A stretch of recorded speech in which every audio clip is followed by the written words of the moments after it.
લઈશું. દોસ્તો કહેતો હતો કેવા વ્યક્તિ આવશે આ સભાને તમે કયા નહીં પડેગી એવા હૃદય સમ્રાટ અને આપના દિલોની ધડકન અને આપણે જેની આતુરતાથી રાહ જોઈ રહ્યા છે, જેમને મુખ્યથી આ વિશ્વના વિકાસની અને વિશ્વની ચિંતાઓની વાતો સાંભળવા માટે એવા ગુજરાત કોંગ્રેસ પ્રદેશ માઇનોરિટી ડિપાર્ટમેન્ટના ચેરમેન અને માજી પ્રમુખ વિસનગર નગરપાલિકા બાલિકા જમાતના પ્રમુખ અને આપના બધાના દિલોની ધડકન એવા શ્રી વજીરખાનભાઈ સાહેબ બિસ્મિલ્લાહ ખાન પઠાણ આપની વચ્ચે ઉપસ્થિત અને બે શબ્દો સંભળાવશે. સરસ મજાઓ. નમસ્કાર. આપણી વચ્ચે મંચ પર ઉપસ્થિત વિસનગર શહેર કોંગ્રેસ પ્રમુખ ભાઈ અજમેરજી ઠાકોર, નગરપાલિકાના માજી પ્રમુખ અમારી બહેન શકુંતલાબેન, ભાઈ શામળભાઈ, અહીંયા ઉપસ્થિત વિસનગર શહેરના જુદા જુદા વોર્ડોમાંથી અમારા કોંગ્રેસ પક્ષના ઉમેદવારો, અહીંયા ઉપસ્થિત તમામ સમાજના મારા મુરબ્બી, યુવાન મિત્રો અને અમારી બહેનો, ગુજરાતમાં સમગ્ર ગુજરાતમાં પરિસ્થિતિનું નિર્માણ એ થયું કે ગુજરાતની પ્રજાએ નક્કી કર્યું કે આ વખતે ભારતીય જનતા પાર્ટીને પરાજિત ચોક્કસપણે કરવી છે. અને એ વાત ભારતીય જનતા પાર્ટીના લોકોને ખબર પડી ગઈ કે આ વખતની પ્રજા 100% ભાજપના વિરુદ્ધમાં મતદાન કરશે અને એના ભયથી ભારતીય જનતા પાર્ટીએ વ્યૂહરચના કરી કે ગમે તેટલા રૂપિયા ખર્ચ થાય પણ જે કોઈ વચારા ગરીબ ઉમેદવારો હોય એમને રૂપિયા આપીને એમને ફોર્મ પરત ખેંચાવો. કોઈ નાના મોટા ધંધામાં કંઈ ખોટી રીતે સંડોવાયેલો હોય તો પોલીસ મારફતે એને ઉપાડી જઈ એના ફોર્મ પાછા ખેંચવાનું એક ષડયંત્ર પૂરા આખા ગુજરાતમાં ચાલ્યું છે. છતાં પણ ગુજરાતની પ્રજા એવું નક્કી કરીને બેઠી છે કે ગમે તેવા સંજોગોમાં પણ કોંગ્રેસની પૂરી પેનલ ન હોય અને બે વ્યક્તિ હોય તો પણ આ વખતે એવા બે વ્યક્તિને પણ કોંગ્રેસના પક્ષના નિશાન ઉપર મતદાન કરી નગરપાલિકા હોય તો નગરપાલિકા, તાલુકા પંચાયત હોય, જિલ્લા પંચાયત હોય કે કોર્પોરેશન હોય એમાં ચોક્કસપણે મોકલવા જ જોઈએ. એની પરિસ્થિતિનું મૂળ કારણ કે ભારતીય જનતા પાર્ટીએ જે છેલ્લા કેટલાય વર્ષોથી વહીવટ કર્યો છે એ વહીવટ તમામ ક્ષેત્રે નિષ્ફળ જાય છે. પ્રજા ગાંડી નથી કે 600 રૂપિયાના ગેસના બાટલાના 1100 રૂપિયા થાય અને જેને જરૂર હોય બ્લેકમાં લેવું પડે ફરજિયાત તો 2500 રૂપિયા ખર્ચવા પડે છે. બહાર વાતો કરવામાં આવે છે કે ગેસની અછત નથી, પણ મોરબીના જે ટાઇલ્સના ધંધા છે એ ધંધાઓ પણ બંધ કરવા પડ્યા છે. તમે ગઈકાલે રેલવે સ્ટેશન ઉપર સુરતના જે ભીડ જોઈ અને જે પડાપડી થતી હતી એનું કોઈ મુખ્ય કારણ હોય કે ત્યાં ધંધા રોજગાર બંધ કરવા પડ્યા છે અને એના કારણે લોકો પોતાના વતન જવા રવાના થયા છે. ભારતીય જનતા પાર્ટીએ ખૂબ જૂઠું બોલ્યું પણ પ્રજા સમજી ગઈ છે કે હવે એમનું જૂઠ ચલાવવા જેવું રહ્યું નથી. કેટલીક બાબતોમાં તો ભારતીય જનતા પાર્ટીને અનાવડતના કારણે ભારત દેશના તમામ લોકો મુશ્કેલીમાં મુકાયા છે. કોઈ કારણ વગર બીજાના ઝઘડામાં આપણે પડવાની કોઈ જરૂર હતી નહીં. આપણા દેશમાં શાંતિ અને દેશની રક્ષા કરવી અને દેશના લોકોની રક્ષા કરવી એ આપણું ધર્મ હોવું જોઈએ. અને એ ધર્મમાં આવી કોઈ આફત આવે તો સમગ્ર દેશના લોકો,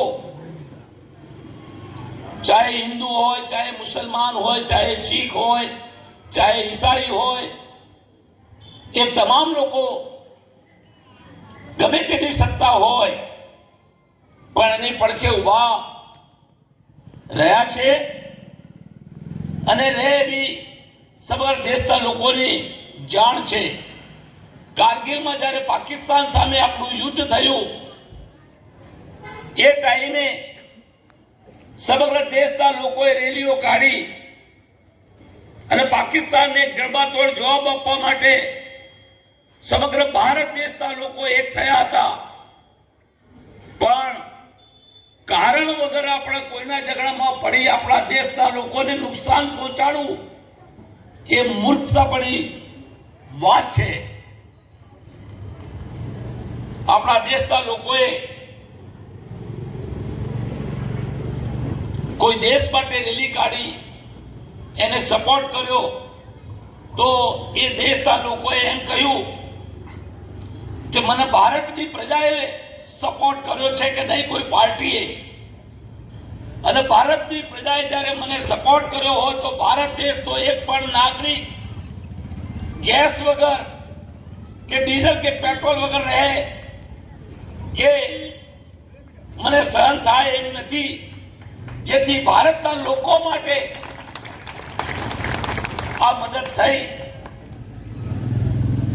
ભાઈ, સંજોગો જોવા જોઈએ, ક્યારે આપણે કયું સ્ટેટમેન્ટ આપવું જોઈએ. આજે આપણે મહાસત્તા જેવી દુનિયામાં એટલી મોટી સંખ્યામાં હોઈએ અને અમેરિકામાં બેઠેલો ગાંડો ટ્રમ્પ એમ કે તમારે ડીઝલ કે પેટ્રોલ હું તો ત્યાંથી જ લેવાનું. પાગલ માણસ એમ કે આપણી સરકારને કે મને પૂછ્યા સિવાય તમારે રશિયા પાસેથી ડીઝલ કે પેટ્રોલ નહીં લેવાનું. અરે ભાઈ, એક નાના દેશ ઈરાને એ અમેરિકાનું પાણી ઉતારી દીધું તો આપણે તો એક મહાસત્તામાં બેઠેલા ભારતના લોકો છીએ. આપણે એટલી સંખ્યામાં છીએ કે અમેરિકા ગમે તે કહે પણ આપણા દેશના વિકાસમાં, આપણા દેશના ફાયદા માટે અમેરિકા હોય કોણ કે જે આપણા દેશના લોકોને ડરાવે. હું ભારતીય જનતા પાર્ટીના વડાપ્રધાનશ્રીને કહું છું કે અમે પક્ષમાં ગમે તે માનતા હોઈએ પણ જ્યારે ભારતની સામે કોઈ અમેરિકા હોય કે કોઈ પાકિસ્તાન હોય કે કોઈ બાંગ્લાદેશ હોય કે કોઈ ચીન હોય, જ્યારે ભારતમાં આક્રમણ કરવાની વાત કરશે તો અમે તમામ પક્ષો ભેગા મળી ભારતીય જનતા પાર્ટીના કે જે વખતની સરકારના જે કોઈ વડાપ્રધાન હશે એને સંપૂર્ણ ટેકો આપીશું. અને કદાચ જરૂર પડે કે સરહદ ઉપર લશ્કરની જરૂર છે તો ભારતના લાખો લોકો સરહદ પર જઈ લડવા માટે પણ તૈયાર છે દેશ માટે. મારે એટલું જ કહેવું છે કે વિસનગરની નગરપાલિકામાં પણ છેલ્લા 5 વર્ષથી જે પ્રકારે ભ્રષ્ટાચાર થયા છે, જે પ્રકારે ભારતીય જનતા પાર્ટીના 2 ભાગલા થયા છે, અને ભાગલા થવાનું મુખ્ય કારણ કે સત્તા લઈ ભ્રષ્ટાચાર કરવો ને પોતાના ઘરો ભરવા, એના સિવાય બીજું કોઈ કારણ હતું નહીં. ભ્રષ્ટાચારમાં ભાગની વહેંચણી કરવી, વહેંચણીમાં કઈ ઓછા મળ્યા એટલે ઝઘડો થયો. આ વિસનગરની પ્રજા સમગ્ર જાણે છે.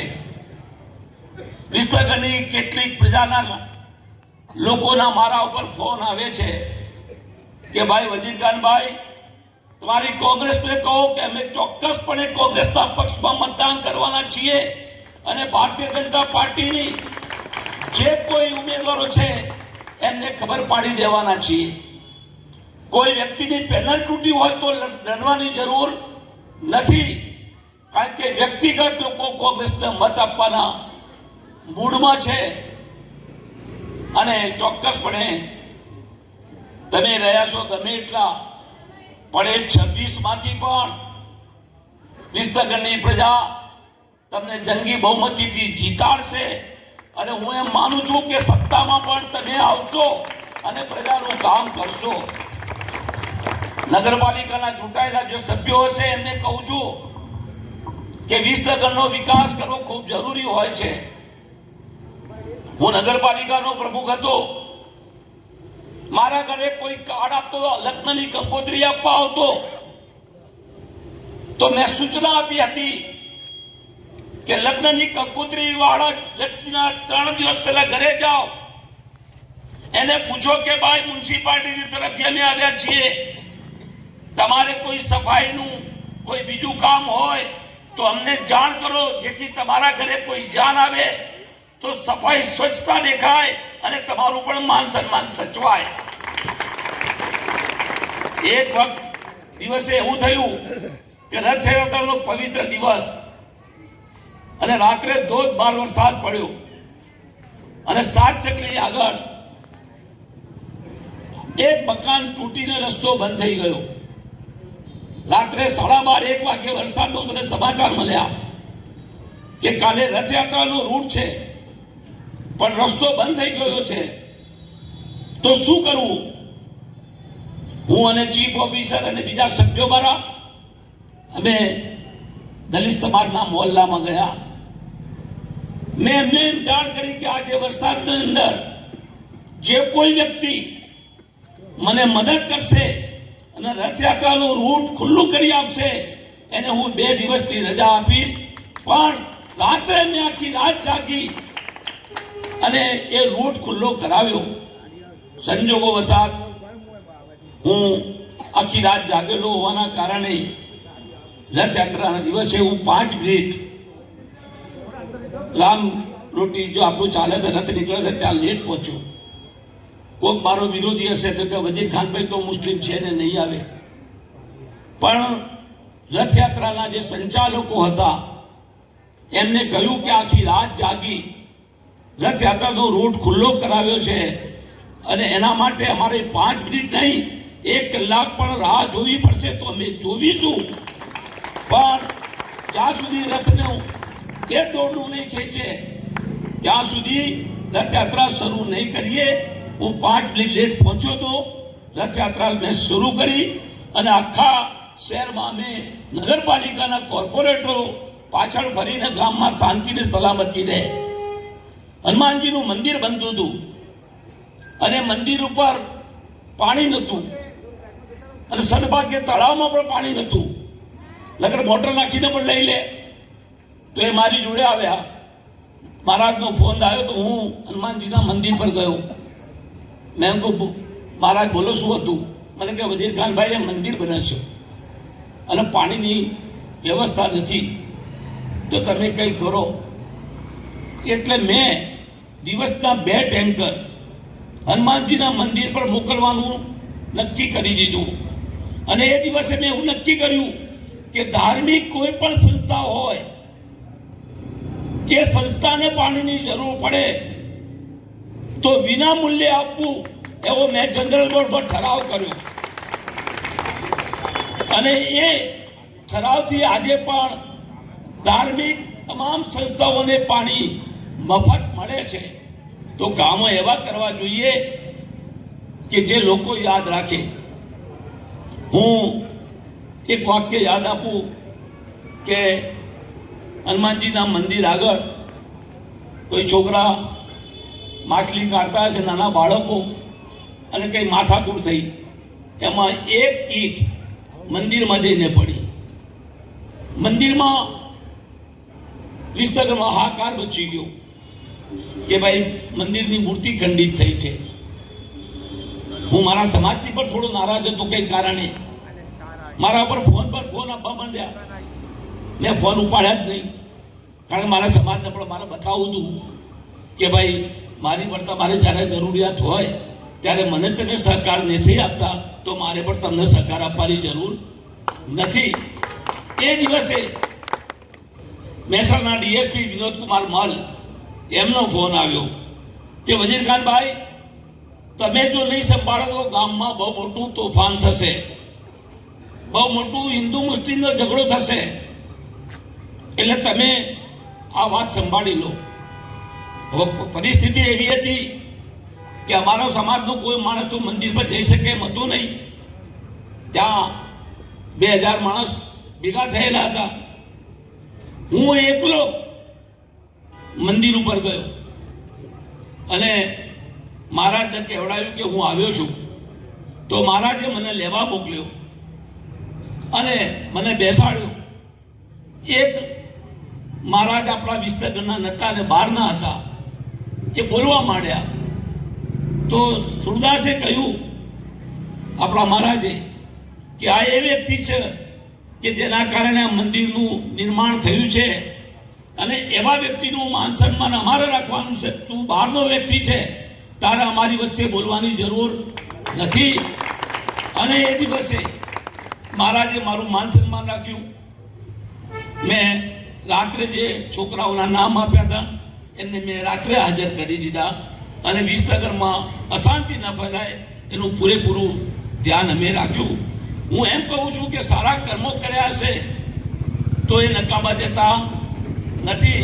સમય આવે ઉપરવાળો એને સાથ આપતો હોય છે.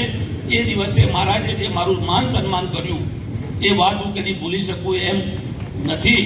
તો હું આપણે પણ કહું છું કે આ ચૂંટણી છે, ચૂંટણીમાં યોગ્ય વ્યક્તિનું પ્રતિનિધિત્વ થાય અને વિસનગર શહેરની જનતાને શાંતિ મળે, એનો વિકાસ થાય અને એમને નાના મોટા કામોમાં રૂપિયા આપવા પડે એ વાત તદ્દન ખોટી છે. હું અહીંયા બેઠેલા ઉમેદવારોને પણ કહું છું કે તમે જીતીને જાઓ તો મહેરબાની કરીને કોઈ ગરીબનું કામ અટકાવતા નહીં, કોઈની જોડેથી ખોટા રૂપિયાની માંગણી કરતા નહીં. અને આવું કરશો તો આજે તમને જીતાડવા માટે આવ્યા છીએ, બની શકે તો ભવિષ્યમાં તમને ટિકિટ પણ ના મળે અને તમને હરાવવા પડે તો હરાવવા પણ અમે આવીશું.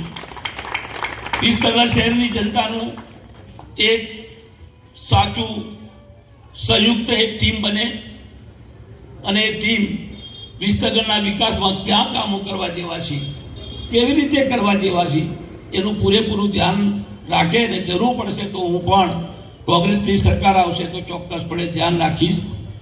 બીજું મારું કહેવું છે કે 1988માં હું પહેલી વાર ચૂંટણી લડ્યો અને મ્યુનિસિપાલિટીનો પ્રમુખ થયો. ત્યારથી આજ 38 વર્ષ થયા. 38 વર્ષમાં કોઈ દિવસ પેનલ તૂટી નથી. મારા સમાજના માણસો પણ મારી સામે ઉભા રહેતા હતા, પણ મેં એલાન કર્યું હતું કે ભાઈ તમારે મત આપવાની વાત આવે છે તો એ ટાઈમે નાગજીભાઈ મારી પેનલમાં હતા. આજની સભા સૌથી પહેલાં તો આ વોર્ડમાં જે કોમી એકતાથી વર્ષોની ચૂંટણી લડાય છે એના અનુસંધાનમાં સભા હતી. આ સભામાં પહેલવેલી અહીંયા અમારા વોર્ડમાં પટેલ સાથે અમારી પેનલ થઈ છે અને પાટીદાર સાથે અમારી પેનલનો અમને બહુ મોટો ગર્વ છે કે અમે લોકો ભેગા મળી અને પાર્ટીને જીતાડવા માટે પૂરેપૂરા પ્રયત્નો કરીશું. વિસનગર શહેરમાં પાટીદાર સમાજ જો કોંગ્રેસને ટેકો આપે તો દુનિયાની કોઈ તાકાત એવી નથી કે અહીંયા નગરપાલિકા ન બને. અને તમામ સમાજના લોકો પાટીદાર સમાજને પણ ટેકો આપવા માગે છે અને ભલે પ્રમુખમાં જેનો નસીબ હોય એ દેશે, પણ અમે લોકો સાથ અને સહકારથી સાથે રહીશું. જેમ ભાજપે ભાગલા પાડીને 5 વર્ષ પૂરા કર્યા, અમારી કોંગ્રેસ એવા ભાગલા નહીં પાડે. કોંગ્રેસ એક બનીને રહેશે અને વિસનગરનો વિકાસ કરશે.